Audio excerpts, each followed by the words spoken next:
I am a guy, and my brother-in-law is convinced I have a crush on him, so he snuck into my room and crushed me in bed. I, 19M, have two siblings, my sister Diana, and my brother Carlos, and I am the youngest of us. Diana has a boyfriend, who I'll call Mike, 26M. When I was 14, I came out of the closet, and my immediate family, my parents and siblings, were all supportive. My extended family, including uncles, aunts, cousins, and grandparents, were less accepting, so I don't tend to be as out and open around them. I graduated high school and started college 2 years ago when I was 17. I go to the same college where my sister is doing grad school, and to save costs, I've been staying with her and her then fiancé at their apartment. Mike had always been really nice, and I was happy that my sister was with a nice guy. My siblings and I have always been super close, and that closeness didn't go away when I started living with Diana, so I would often end up hanging out with them and their friends. The semester just ended for the two of us, and we all went home this weekend to stay with my parents. We had a big family dinner, during which Mike kept making little jokes about me liking older guys, since my boyfriend is 23, and how he would try to keep me away from him and his buddies. My siblings and I questioned him about these jokes until he finally stopped making them. That was last night.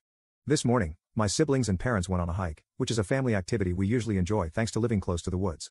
I slept in, and no one wanted to bother me, so they went without me. I figured that everyone had gone, but while I was eating my cereal in the living room and watching TV, Mike came out of the kitchen and sat next to me. I was surprised to see him, as I figured he would have gone on the hike, but I guess not. He started by apologizing for making fun of me, and said that it was just a nervous tic of his when he didn't want to talk about something serious. He admitted it was wrong of him to joke about my supposed crush on him. I was super confused and asked for clarification, and he said he knew about the crush I have on him, which I don't. I asked him why he would think that, and he cited a few things that he took as signs of me liking him. 1. That I would always hang out with him and Diana. 2. That I chose to live with them instead of in the dorms. 3. That he barely knew my boyfriend. And 4. That I didn't bring my boyfriend to their wedding. I tried to tell him he was insane and that none of that meant I liked him, and they all had real explanations, but he just insisted I was trying to cover up the fact that I was in love with him. That was a few hours ago.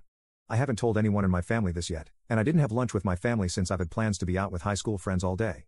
One friend suggested I post this here, so I guess that's why I'm doing this. Thanks for reading. Update 1. Hello everyone, I had no idea this would take off the way it did. I have a bit of a small update. I spent the night at my friend's house last night. This was planned before any of this. This morning, I woke up and saw all of your comments and speculations. I took some time to reflect on the two main possibilities that y'all seem to have come up with. Either 1, he's one of those straight guys who thinks that all rainbow guys are attracted to him, or 2, he likes me and is projecting it, or trying to make it sound like my idea. After thinking about it a lot, I believe it is more likely to be the second option. I am a person who really loves physical displays of affection, like hugs and cuddles and stuff. My siblings and I are super close, as I mentioned, so I was used to showing my affection this way. Looking back, I realized that Mike was more than willing to show affection this way, as my sister is the same. Mike and Diana had been dating since high school, but I only really got to know him in the last 2 years at college. He was always open to physical affection with me, right off the bat. There have been many comments that he has made that I took as harmless at the time, but now with the context, I realize they may have been clues. He would almost always ask me how he looked before he went out for the day and would, in turn, compliment me back. I took things he said as jokes, like when he told me that my legs looked good in an outfit, or when he would tell me that I looked just like my sister, who is gorgeous. I always took this as him being nice, but now I'm not sure if that was his only intention. Anyway, to the actual update. This morning, I called for a sibling meeting at a diner we like to go to. Sibling meetings are something we've been doing since we were kids, where we talk about things like convincing our parents to get us a pet or splitting the household chores. We met at the diner for brunch, and my brother immediately commented on how weird it was that Mike was making jokes about me. Diana said that he was still making jokes to her privately after dinner and that it wasn't the first time he had made those types of jokes. She said that she figured he was one of those guys who thought rainbow guys liked him, but then I told them about his apology yesterday morning and all the comments and other jokes he's made. We all thought it was pretty weird. I showed them my post, and they briefly read through the comments as well. My sister said she would talk to him about it and assured me that no matter what happened, she would never hold anything against me or blame me for anything, which was reassuring. We had food, and I went back to my friend's house, and my sister said she would let me know if anything happened. I also texted my boyfriend about all this. He's British, so we have a bit of a time difference. He hasn't responded yet, but I want to make sure to keep him in the loop as well. I'm currently with my friends, watching them play a video game and pretending to know what's going on. I'll keep you all posted. Update 2. Hello everyone, I would first like to say thanks for your support in the comments of my last post and in your private messages to me. After the last mini update 13 months ago, I logged off of Reddit, and a lot of things have happened, so I honestly kind of forgot that I even had this account. Coincidentally, I was on TikTok a while ago when I found one of those AI voice accounts that read Reddit stories over someone playing Minecraft parkour. Earlier today, a video with part of my Reddit post came across my For You page, and the comments were full of people asking if there were any updates. It has been over a year, and I am so sorry for keeping you all in the dark. I saw that my last post was archived and nobody could comment on it, so I figured I should make a new post. So, the last time I updated you all was in May of last year. My siblings and I were all on summer break from college and were home for the summer. The day after I talked to my siblings at the diner, I returned home from my friend's house, and everything seemed normal. My sister informed me that she had talked to her boyfriend, that he had seemed more receptive to her concerns, and he was a lot calmer towards me.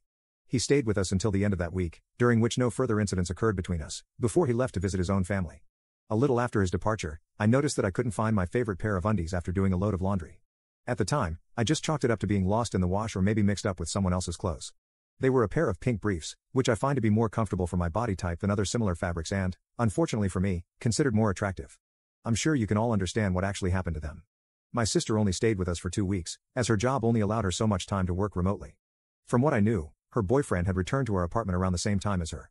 I stayed home for the whole month before I, too, had to return to the city where our college is because I had gotten a summer internship there.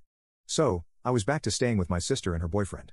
A few weeks into that, my sister was out for the night at her friend's bachelorette party, and her boyfriend was out at a bar with his friends, which left me alone in the apartment for the night. I had a movie night and went to bed early. I awoke in the middle of the night to my sister's boyfriend in my bed, touching me. When he noticed I was awake, he held me down and raped me. The whole time he was doing it, he was threatening my and my sister's lives, saying that if I told her, or anyone, he would unalive both of us. My sister ended up staying the night at her friend's place, and her boyfriend raped me 2 more times before she came home. I was pretty broken by that point, and his threats against our lives were ringing in my ears all the time. This cycle continued, where my sister's boyfriend would act withdrawn from me when around others, especially my sister, then rape me whenever he could, threatening both of our lives if I ever spoke up. It's such a difficult thing to describe. The rational part of your brain tells you that it is just a manipulation tactic, that he was lying, and that I needed to speak up. But the irrational part of my brain was so scared. I don't know if that makes sense to you all, maybe those of you who have been through a similar situation might understand it. I also began to change. My usually happy and bubbly personality shifted to a more withdrawn, moody, almost depressed one. I started wearing less revealing clothes, especially at home. Think of it like going from tank tops to t-shirts. About 3 months later, in September, when I was back in school and done with the summer internship, my sister was doing laundry one day and decided to surprise me by doing mine too, because she is a sweetheart like that.